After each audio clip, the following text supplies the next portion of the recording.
so excited about the guest joining us on the podcast today, Ted Shelton. I've known Ted for quite some time. He genuinely is a great guy, a family man, an ardent skiing enthusiast, and professionally has extensive and a real wealth of experience, specifically in the field of automation and artificial intelligence. As an expert partner at Bain & Company, we really appreciate Ted's time on the Search and Succeed podcast today, and he is sure to bring a unique and valuable perspective to the discussion.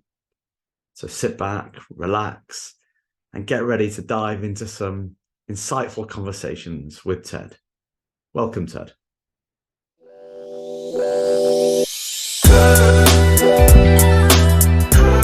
Thanks for having me, Rob. Terrific to be here.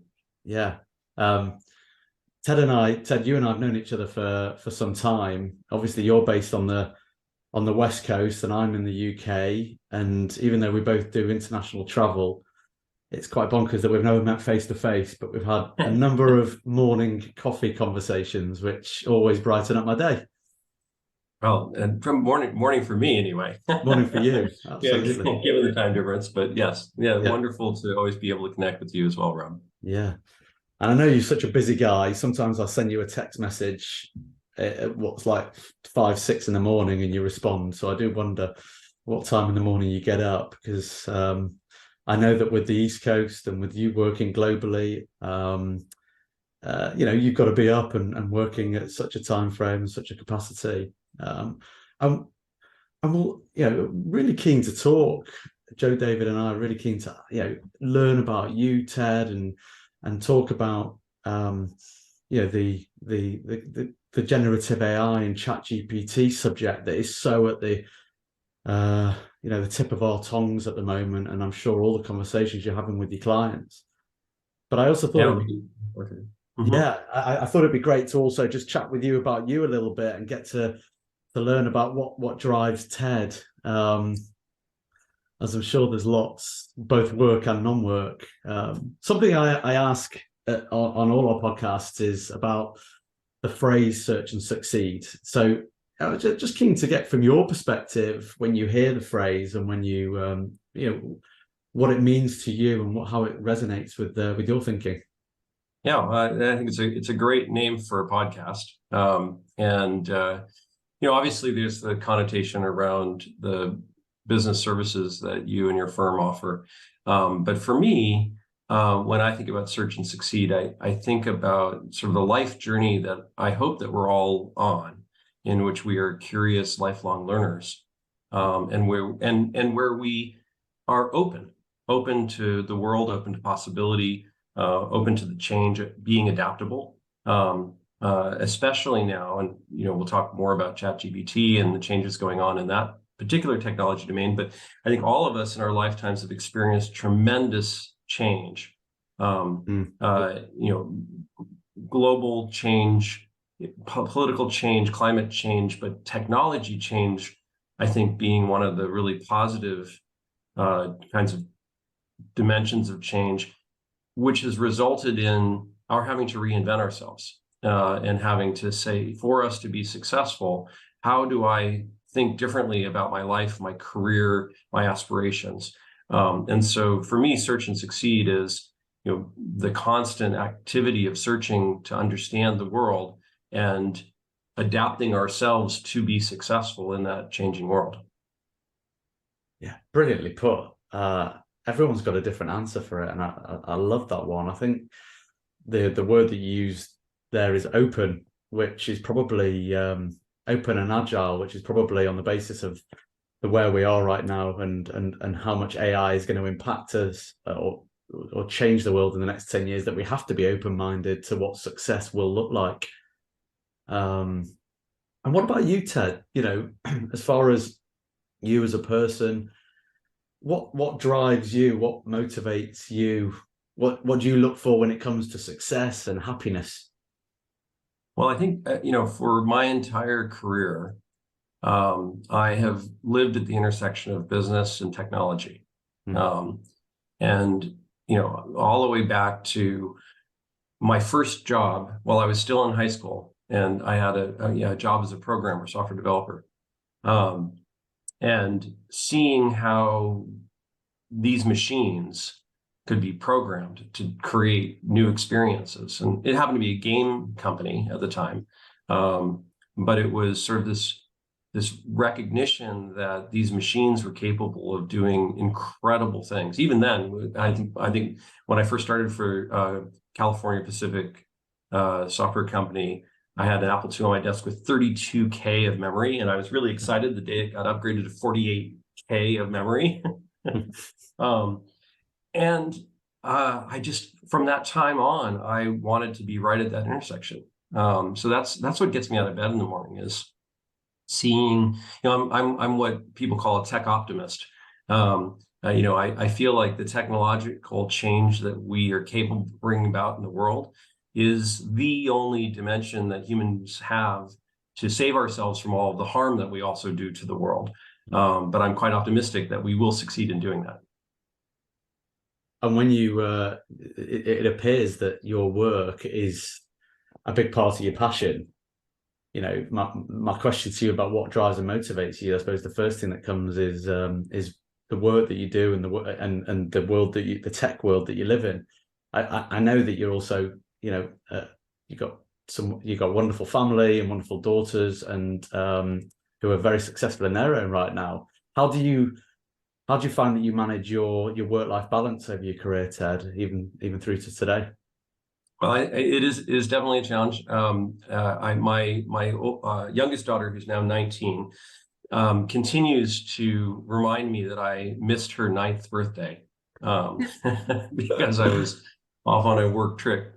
So 10 years later, I'm still paying for it. I have made a lot of choices in my career around the jobs that I've taken, the roles that I've accepted, to try to balance what is for me one of the most important bedrock elements of my life and my career.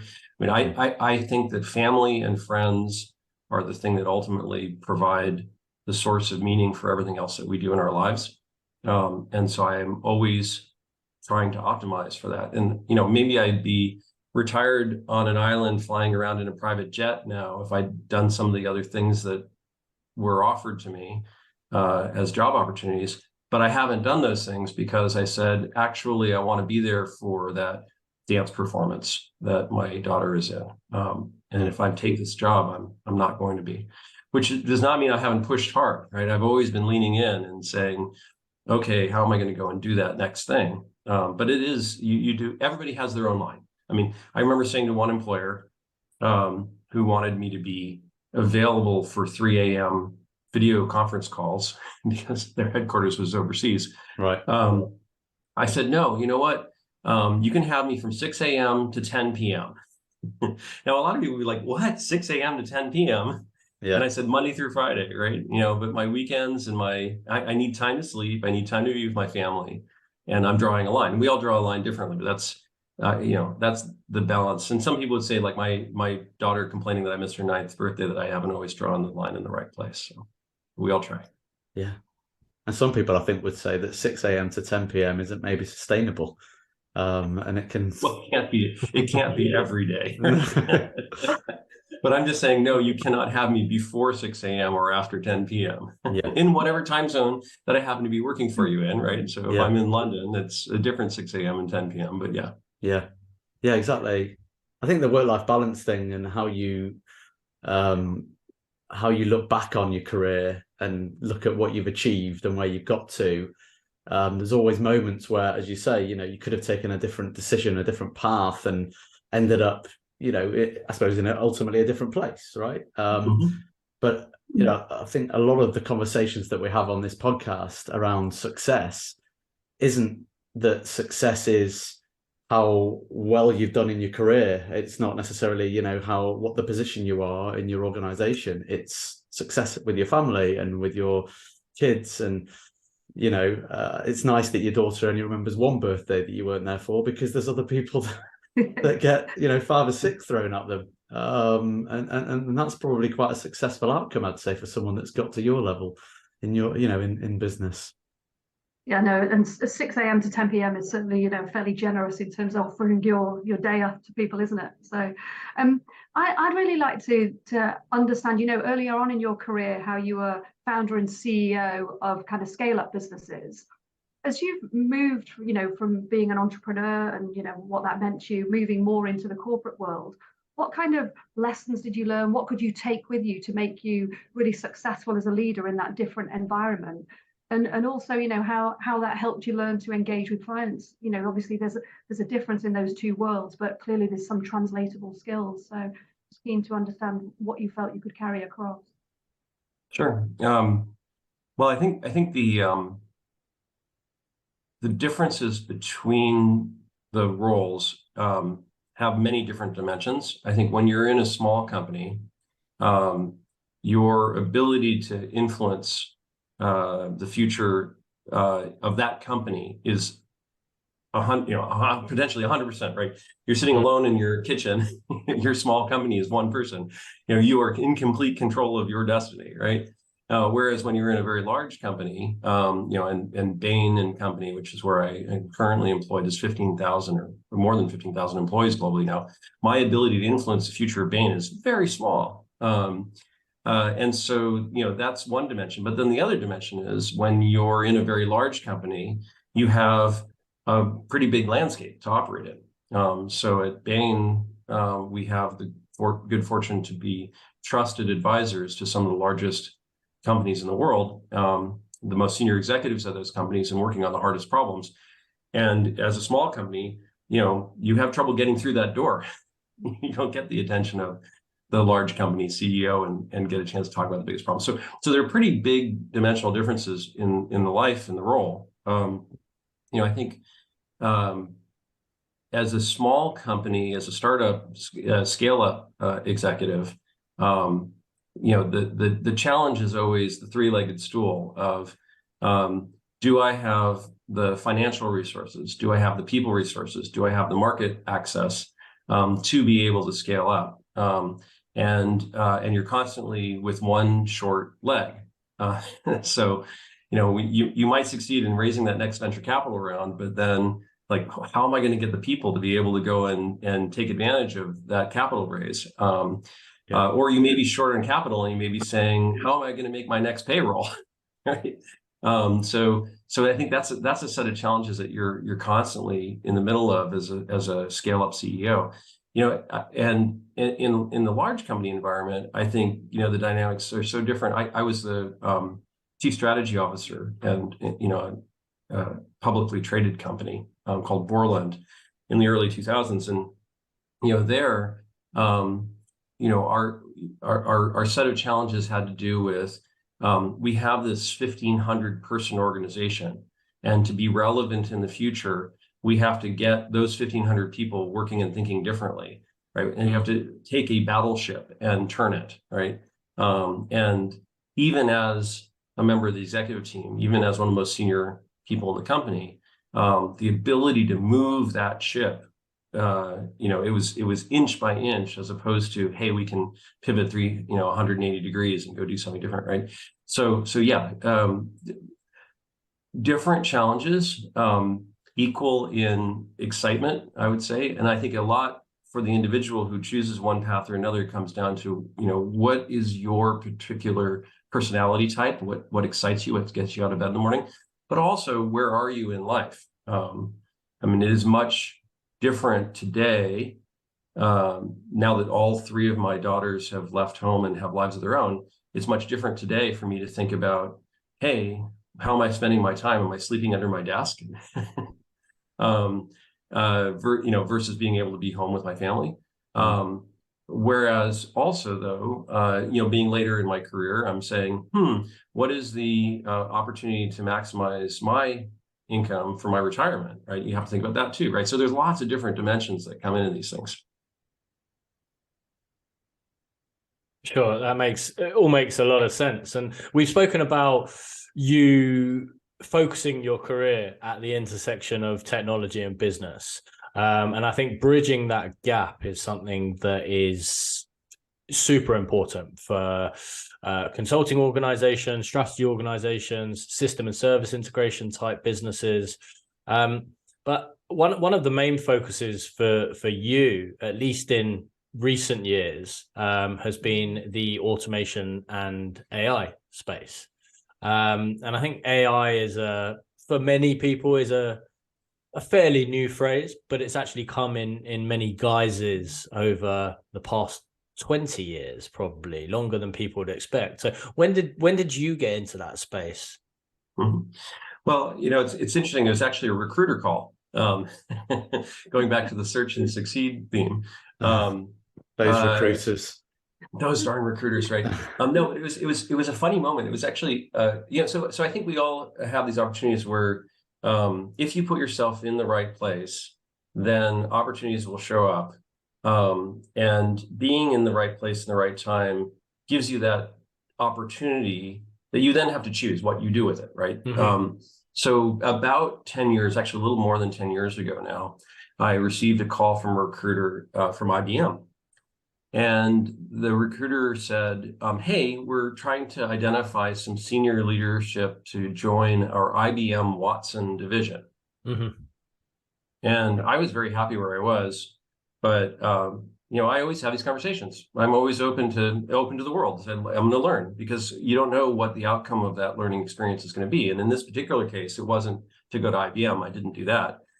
But I did say, I'm sorry, IBM Watson division? You mean Watson, that thing that you guys are running all the marketing campaigns around? Yeah. And she's like, yes. Yeah. It's not just a marketing campaign. It's a real technology, and we're doing real things for real companies. I'm like, are you kidding me? Really?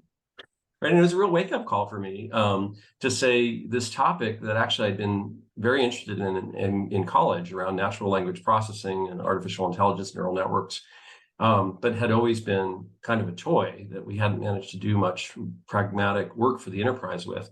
Mm-hmm. That suddenly a large company like IBM said, this is now. We are doing it. It is happening. Right. And I'm like, oh, I better re-educate myself. I better be open to the world and figure out what's going on here. And so that really started me on a new journey, because I've always tried to find those places where there is an emerging technology where you can say, yesterday, something that was not possible today, because of this new technology, is now possible, and therefore the world is different. And I think Apple's introduction of the iPhone in 2007 was one of those moments. The web browser, Tim Berners-Lee introducing that was a moment. Mm-hmm.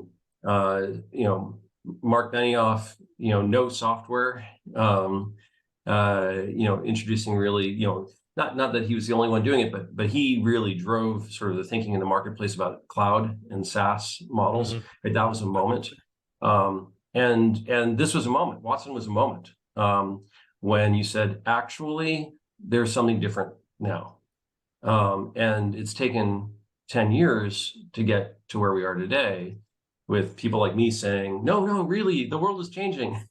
For the rest of the world to wake up and go, oh, wait, actually, the world is changing. But now it is.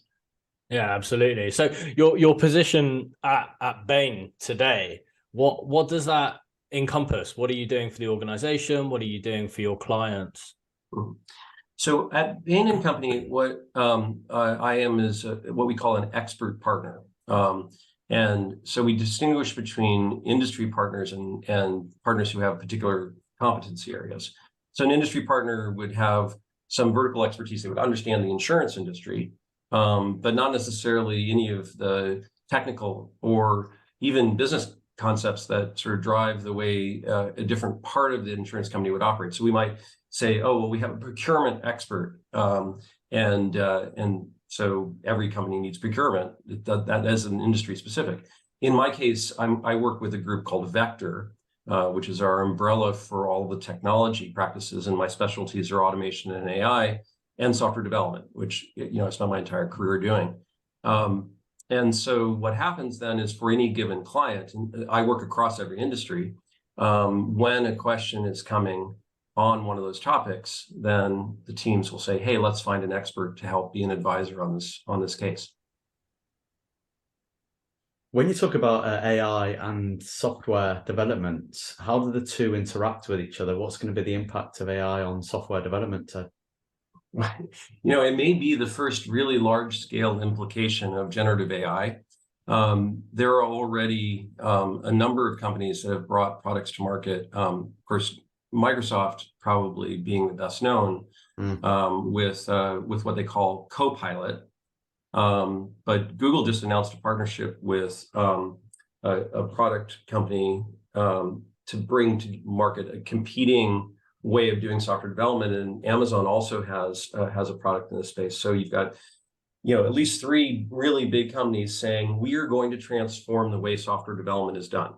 And so if I can just sketch out a couple of the components of this. So generative AI is capable of producing code. I mean, at the core of it, we talked a little bit about what generative AI is. It's a symbol manipulation engine. And so I can give it all sorts of different kinds of symbols to manipulate, but software code is a great example of symbols. Words, language is also a great example of symbols. So it can generate code. It can then help test the code. It can then help improve or fix the code. It can also write documentations for the code. It can also take code that's written in one language and translate it to another language. And so suddenly we look at the role of software developer, and 2 things that I think are really important happen. One is the average software developer can become, in a variety of studies, 10 to 100 times more productive. And secondly, a less experienced developer can use these tools to suddenly produce code at a volume and quality that is much closer to a more senior developer. If I look at the whole history of software development, I mentioned being the chief strategy officer for Borland, which was a software development tools company. The whole history of software development has been, how do we create abstraction layers that actually make it easier and faster to program so that we have a larger number of people who are capable of producing high quality code? Because software ultimately is, as Mark Andreessen wrote 10 years ago, eating the world, right? Every industry is being transformed by software. So if we can produce better software faster and cheaper, then we will change the world faster and cheaper. If you say, gee, all existing software developers are 10 to 100 times more productive, and I can double the number of software developers, I'm going to have a lot more software a lot faster. So what does that do? You start saying, well, every company that has legacy tech debt needs to relook at that tech debt and say, hey, using these tools, can we dig out from under all of the legacy software that we've got? Can we upgrade it? Can we modernize? Every commercial software company can say, how do we actually increase the velocity with which we're delivering new functionality to the market? I think the other side of it is what any software company should be thinking about right now is, does this capability give my competitors the opportunity to quickly duplicate the capabilities in my product that have allowed me to maintain my market position, right? So it's a disruption that both creates opportunity and threat. Yeah. You know what, you talked before about being open, you talked before about how it's taken 10 years when talking about Watson to, for people to come to get on board, if you like, with the advancements of it. And you wonder what the pace of generative AI and AI is going to have on society and the way that we learn, the way education is provided for, for children, etc. Because it's not about having the ability to retain information necessarily anymore. It's perhaps more about how you ultimately use that information and how you think in a different way. So do you have any thoughts? I mean, we're jumping from thing to thing at the moment. Do you have any thoughts around, what that all looks like, in the next couple of years? Yeah, two answers to that. So in very rough terms, so don't hold me to the exact dates, but just think about this as, sort of at a gross level, this is the right, model. We're in a phase of development of artificial intelligence which is only about 5 years old, less than 5 years, or about halfway through it even. If you sort of start with 2020, when GPT-3 was first introduced, and was sort of the first large language model, which we could see was actually creating human level content. Yeah. So we're about 3 years into that. And I say we're about halfway in that. So if you say, let's sketch that out to a 5-6 year time horizon, the reason I draw that is because if we look back before 2020, there was about a 10-year period where people were developing and experimenting with learning models. That is, I've got an algorithmic approach to analyzing data, which through a feedback loop of being told when the model's right and when the model's wrong, I can improve the model. And that was preceded by about a 20-year period of developing these analytical models. So from about 1990 to about 2010. And you can go back further than that before 1990 and say, well, there's about a 40-year period in which sort of the original building blocks of artificial intelligence were developing from the 1950s. So from 1950 to 1990 is a 40-year period, 1990 to 2010, a 20-year, 2010. Anyway, so you start seeing 40, 20, 10, 5, 2, 1, right? So there's this acceleration in our knowledge that is creating emergent function in the technology that is going to be transformational. Now, what does that mean for us as human beings? So we think, so we did a big study, which we published in the beginning of last year, Bain did, on what we call the working future. So if you go and Google the working future Bain, you'll find our report published in the beginning of last year. And we looked at every occupation, and we looked at what are the skill sets that human beings really do add a lot of value doing. And we boil it down to really three things. So three things are critical thinking, creativity, and interpersonal relationships. And the other two categories we called information processing and, of course, physical labor. And I think the expectation should be that over time, there's economic benefit in eliminating information processing and physical labor from what human beings do. And so we're going to see more and more ameliorations for how that information processing and physical labor are done.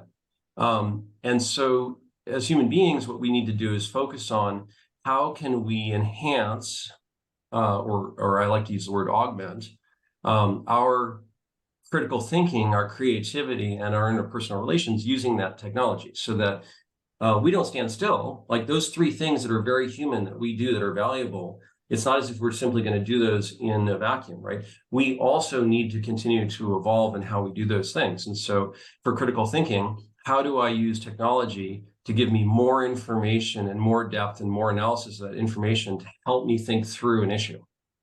For creativity, how do I use technology to actually experiment and generate more ideas, more treatments of those ideas faster so I can come to the best or even a better outcome, right? And interpersonal relations, what am I doing to get coaching on, hey, this person I'm talking to is getting angry, and what could I do to cause them to, sort of move their thinking toward the position I want to get them to, whatever it is.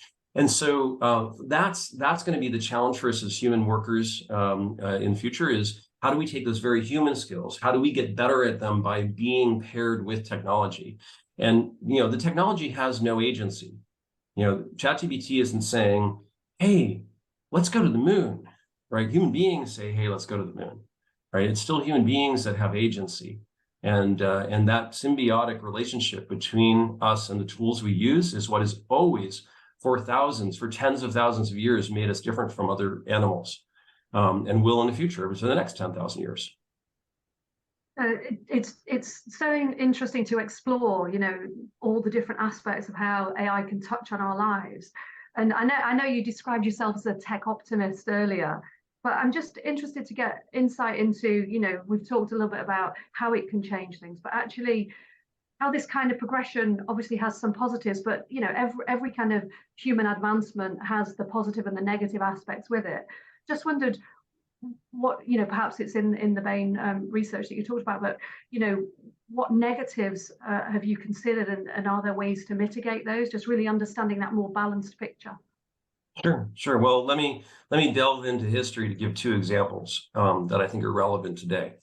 So we all have heard of the Gutenberg Bible, right? And what a tremendous advancement for human knowledge to be able to print books rather than rely upon scribes to print books.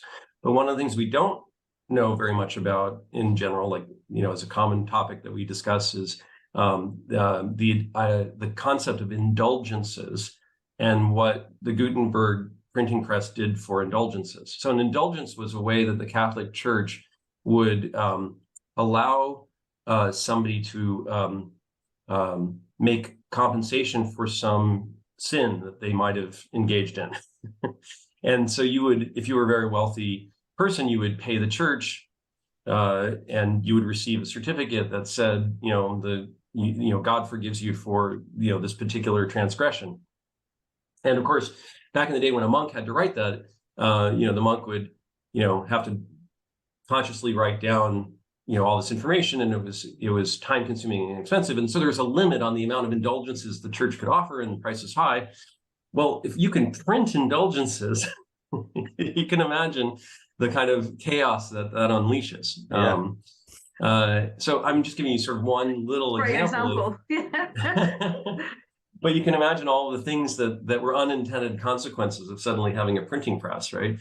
And I think, we should expect as well that there are all sorts of unintended consequences of having a machine that can spit out words that seem like they're from a human being, right? And imagine the text messages you're going to receive. Already criminal gangs are copying your loved one's voice and even image in order to convince you that your loved one is in trouble and you should immediately wire your life savings to them. So there's all sorts of unintended consequences that we have to learn as a society to guard against.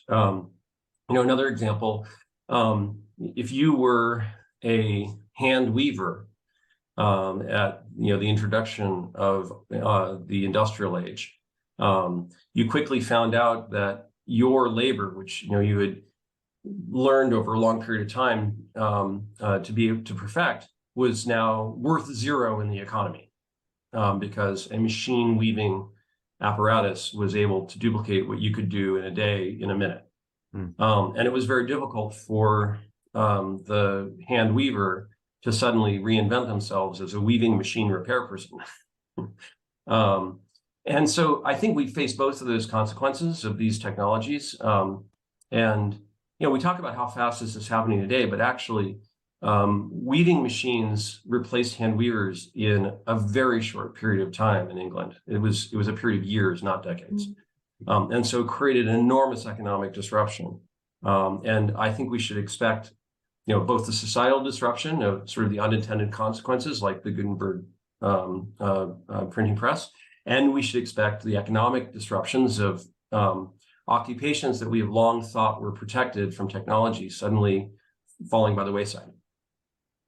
Yeah, I think I read somewhere that I mean, it's just a throw out number, but something like 300 million jobs are going to be affected by AI. I mean, it's not.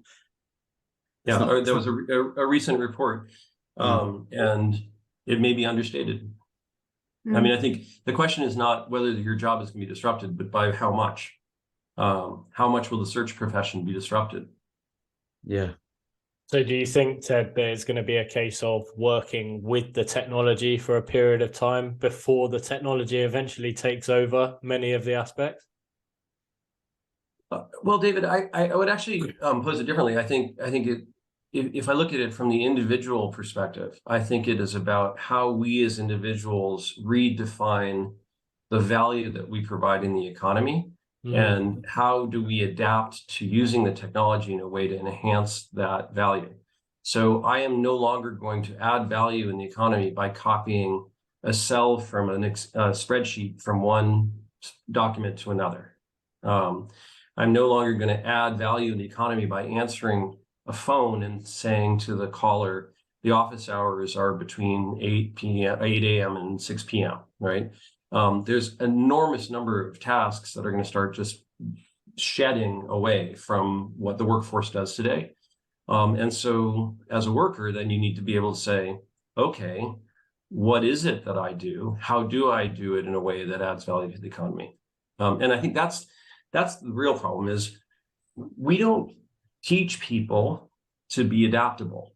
We don't teach people to be curious and creative. We don't teach people to be critical thinkers. I don't mean that no one learns these things or no one teaches these things, but rather as an economy, these are not the things that we value in the educational system. And so broadly speaking, we have a huge population of people who never grew up being curious, creative, critical thinkers.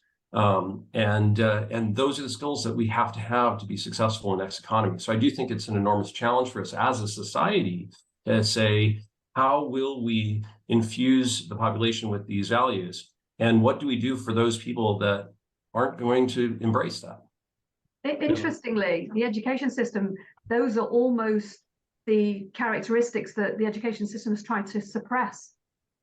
They're much more about conforming and, you know, the repetitive task, which is the aspects that will be eliminated, and really moving into that creative challenge and, you know, that really different way of thinking. I think it's going to be an enormous challenge going forward for the educational sector, because, you know, kids, the new generation growing up, this is going to be their norm. So they're going to be more equipped to know what's needed of it than the people that are in position teaching them. It's going to be a really interesting kind of next few decades, isn't it, really, thinking about that? I agree, Joe. And I think we already are starting to see it in the way in which different educational institutions are reacting to ChatGPT.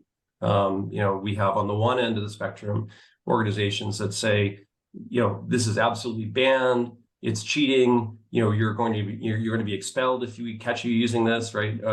And then you have on the other end of the spectrum, you have educational institutions who are saying, wow, the workforce of the future, of which you will be a member, is going to be using this tool. How do I teach you how to use this tool in a way where it is an augmentation of your ability, so it is more creative? There's a great piece in the New York Times recently about you know, students who struggle with language skills for a variety of reasons, you know, dyslexia and other things, and how these tools are an amazing way to be able to actually allow them to step up and overcome some of the barriers to sort of basic elements of communication, to allow them to really express themselves and utilize their capacity for critical thinking. So, you know, so I wouldn't, you know, sort of throw out the entire educational experiment. No, it's just interesting how it's going to have to evolve. Yeah, it really is. And it'll level the playing field in terms of those challenges that people have around language skills. I think, and people also where they're learning in an environment where it's not necessarily their first language, there's going to be all sorts of impacts, isn't there? So, yeah, and as you said, that rate of change as it accelerates, you know, as the next generation is coming through, their norm is so fundamentally different to people that are even just a decade older than them. And the critical thinking as well is really pertinent because if school is often about information gathering, and you know, when you're going to do your exam, you know, what year did the First World War start and when did it finish, and it's kind of not that important to know anymore because look, we've had Google for years, and obviously this is going to help, but it's more about thinking about the why and the how and the, you know, and the critical thinking fundamentally behind, I suppose, how kids are educated rather than the what necessarily. And it could take some time, I'd imagine, to kind of to get that into the educational society. Well, and to your point, I mean, I think the importance of knowing a date, right? You know, a specific date, on what day, you know, was the Austro-Hungarian prince shot, which sort of marks the beginning of the war, right? It's probably, but it is important to sort of know the era, right? It's sort of like, hey, sort of in, you know, the early 1900s, this happened, and then it was followed by this thing that happened sort of, you know, in the 1930s and 40s, right? And so the kind of learning that we do, right, which is going to be more about how do we actually give you the building blocks for thinking, as opposed to how do we make you into an automaton that reports on specific events on specific dates, right? Because that's going to be the skill set that matters. And look, we had this debate in the 1980s about calculators. I mean, I was a high school student at the time, and it was cheating to bring a calculator into the classroom. And now my kids are told, bring your calculator to the test. Yeah, I know, it's amazing. Right. But it goes back to the original question of, is education sparking a flame or filling a vessel? It's kind of that kind of thinking, isn't it? And we've gone very much down the filling the vessel route. And actually what we're looking at now is it's sparking that flame, that curiosity. I think it's a great opportunity, actually, in terms of helping kids look at the world differently. Yes, absolutely tremendous if we can grasp it. So my daughter goes to a university where one of the primary programs is teaching young people to be educators. And she has a number of friends who are learning to be grade school educators. And, there are a few teachers there who are thinking about the future. Right? One of the teachers said, hey, I want us all to now stop and use ChatGPT and learn what this is. But the majority of the education for the educators of the future is still not thinking about this change. So we have a lot of work to do. Yeah, and these are our future leaders, right? Captains of industry and everyone has to start somewhere. So, with the impact of perhaps what early career roles are going to be, and therefore then how organizations are set up, what do you think the impact of AI is going to have on organizations, Ted? Well, I think first of all, we should expect that all of us will use this technology every day in all of the general business tasks that we do. It's going to get embedded in Microsoft Office and Outlook. It's going to get embedded in Google Docs. It's so it's going to be there. How we embrace it and use it will be our choice. There's a terrific study that two graduate students at MIT published around the beginning, I think it was March 2nd, on productivity and quality improvement resulting from the use of ChatGPT. And what they were able to measure, it was a very well-designed study, 455 participants, all college-educated business professionals. They designed a whole series of tasks for these college-educated business professionals to do that were equivalent to normal business tasks that would take 20 to 30 minutes to complete. And so they measured the average without using ChatGPT, which was 27 minutes. And then they had a subset of the group that then did similar tasks using ChatGPT, and they took 17 minutes, right? So more than a third time reduction. And what was of secondary, but also critical importance, was they had an outside set of reviewers look at every one of the outputs. The quality of the outputs increased for all participants that used ChatGPT, significantly increased. And what was even more interesting as a third finding was that the worst performers actually increased the most in quality. And so you actually had a narrowing of the band where you had a more consistent high quality performance by your workforce. And so businesses have to look at that and say, oh my God, I've got to go and implement that yesterday. Now, when I implement that, what I'm doing is not saying ChatGPT does the task. Remember, it still took 17 minutes. It didn't take 30 seconds, right? And so what I'm telling my employees to do is to say, yes, generate a first draft using ChatGPT. And then your responsibility is fact check, improve, expand, make it more specific to the purpose at hand. And so there's still a lot of work to do, but the person becomes an editor, an improver, not a creator. And it really changes the role that we play in these kinds of activities. So whether we're writing a grant proposal or we're writing a review of an employee or whatever it happens to be, right? Suddenly the intellectual activity is very different when we're augmented by the machine. And that's the change that we all have to be thinking about. It's great to be in a world where things can be done quicker, right? I'm all for that. I'm of that generation, just about. I speak to my father, and he still works. He's a lawyer, but he grew up in the world of post came in and you didn't respond until you received the post back. And obviously, previous generations have had to deal with how fast now communication is and response times, etc. So pace is obviously great. The question I think about immediately is the creativity that you've taken away from humans in the example you just gave is significant, right? And isn't that going to have an impact on both the type of creative person that that lives in society and adds value to us, and also the enjoyment of it? Well, yeah, let's talk about creativity, and because I think these technologies actually enhance individual creativity across the board, but also open up creative endeavors to a much broader number of people. So let's switch to the topic of art for a moment. And because there's an enormous amount of debate about these tools that are generating images, right? DALL-E, Stability, Midjourney. There's a whole bunch of different products out there. And the complaint is that it is taking the livelihood of artists away. But if we examine what it's actually doing, let's think about sort of the education of the young artist. So Salvador Dali, as an example, the current program DALL-E is named after.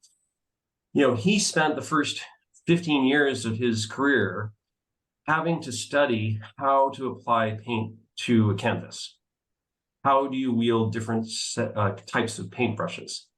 What is the technical complexity of grease on a canvas that allows you to then see this beautiful image? It wasn't art. It was mechanical, right? It was, and that 15 years separates his ultimate application of his creativity to be able to express those ideas from other people who have equally amazing creative ideas, but didn't spend 15 years learning how to put grease on a canvas. So if I can eliminate that technical barrier, and I can technically give you the ability to produce something, do I then actually unleash creativity in a much broader number of people? Do I give you, who has not spent the time to learn how to use a paintbrush, the ability to create an amazing work of art? Because those ideas are in your head. So I'm actually expanding human capacity for creativity, not limiting it. Yeah, it's interesting. Yeah. So just going back, because obviously we started this podcast thinking about success. What do you think success will look like kind of for future generations then in a fully implemented kind of AI world? And if you're looking to give them advice now, what kind of thing would you say to them that's going to really help them if they're on that upward curve of their career? Yeah. Well, I mean, going back to the conversation we had about sort of the balance of what we define as success, I think the first thing that we should embrace is all of our diversity as human beings, and what causes us each to become excited about the world that we live in. And so if I take a couple of archetypes, not to be limiting, but to be examples, some people enjoy exploration. They enjoy, arriving at that place that no one has been, or seeing that vista that no one has seen. Some people enjoy discovery, uncovering that new material that has a property that no one has been able to expose, or that drug that is going to solve the next critical pandemic that we face as a planet together. Some people actually enjoy the social interaction and organizing, and having people come together and work together to accomplish something and get rewarded by their ability to create that common sense of purpose, right? So I'm giving sort of three very different examples, but I think so. The first thing that we need to recognize in ourselves, and to quote Plato commenting on Socrates, the unexamined life is not worth living. I think the first thing that we all need to do is examine our own lives and say, what are the things about ourselves in this world that are motivating? Because I think these technologies are going to give us the opportunity that I've enjoyed in a lot of my career of actually doing something which I truly enjoy. I do not have to flip burgers. I do not have to dig ditches. I do not have to do things that are in fact not fulfilling to me, but put the food on the table. And so I think we all have the opportunity to start saying, how do I define my life and my work in a way that is fulfilling? And then I think in pursuing that interest and pursuing, those things that are fulfilling to ourselves, then being open, being curious, being creative, being a critical thinker, and having aspiration. It is important to experiment and have that view of where am I going? Where do I want to go? Rather than letting the world happen to us. And then we will find our own successes. I think that's an absolutely perfect way to finish the podcast, Ted. I think the way that you just described and the optimism behind how our current generations and future generations need to embrace and use it and look forward to the impact of technologies and artificial intelligence is one that I think leaves open to a lot of thinking for ourselves, for our own careers, and how we use it and how we embrace it. Clearly, you are right at the coalface of it every day right now, and some of the analogies you've used have just been amazing to listen to. I think we could talk about it for a heck of a lot longer, Ted, and I know you could as well, but we can't, sadly. And but it's been just such a fantastic time spent with you talking about this, learning about you and where you've come from and got to, and clearly you just love what you're doing and the conversations you're having with your clients right now, and that's fantastic to see. So keep being optimistic, Ted. Keep the positivity. It's great. It's infectious, and we wanted to thank you so much indeed for your time here today. Well, thank you. It's been a real pleasure to be with all of you today and talk about these issues, and hopefully inspiring to the folks that listen to this. Thank you. Without doubt. Thanks, Ted.